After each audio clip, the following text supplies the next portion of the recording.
স্থানীয় সময় বুধবার সন্ধ্যা ৬টায় প্রথমে ৭.২ মাত্রার ভূমিকম্পটি আঘাত হানে। মাত্র কয়েক সেকেন্ডের ব্যবধানে আরও শক্তিশালী ৭.৫ মাত্রার দ্বিতীয় ভূমিকম্পটি আছড়ে পড়ে। দিনটি ছিল ভেনেজুয়েলার জাতীয় ছুটির দিন, ফলে স্বাভাবিক কর্মদিনের চেয়ে বেশি মানুষ বাড়িতে থাকায় হতাহতের সংখ্যা অনেক বেশি হয়েছে বলে মনে করা হচ্ছে। মার্কিন ভূতাত্ত্বিক জরিপ সংস্থা ইউএসজিএস জানিয়েছে, দুটি ভূমিকম্পই ছিল অগভীর, যথাক্রমে মাত্র ২০ ও ১০ কিলোমিটার গভীরে। ফলে ভূপৃষ্ঠে ক্ষয়ক্ষতি অনেক বেশি হয়েছে।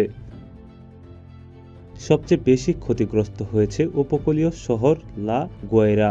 সেখানে একটি ১০-তলা হোটেলসহ অন্তত ২৫০টি ভবন ধসে পড়েছে বা মারাত্মকভাবে ক্ষতিগ্রস্ত হয়েছে।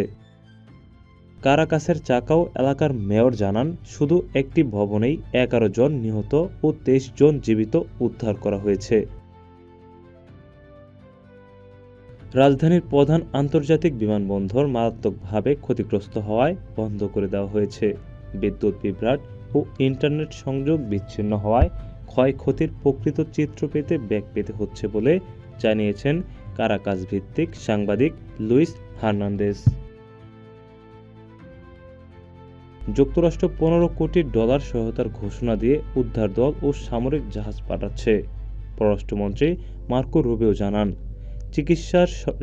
চিকিৎসা সরঞ্জাম ও মানবিক সহায়তাও পাঠানো হচ্ছে। এছাড়া Dominican Republic, El Salvador, Mexico ও কাতারও সহায়তার হাত বাড়িয়ে দিয়েছে।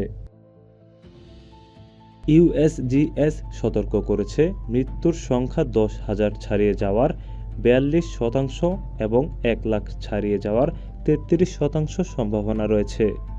উল্লেখ্য, এটি ১৯০০ সালের পর ভেনেজুয়েলায় আঘাত হানা সবচেয়ে শক্তিশালী ভূমিকম্প। ১৯৬৭ সালের পর এই প্রথম কারাকাসে এত বড় বিপর্যয় নেমে এলো। সেবার ভূমিকম্পে ২০০ জন প্রাণ হারিয়েছিলেন। ATV USA international desk. ATV USA, বিশ্বজুড়ে বাঙালিয়ানা।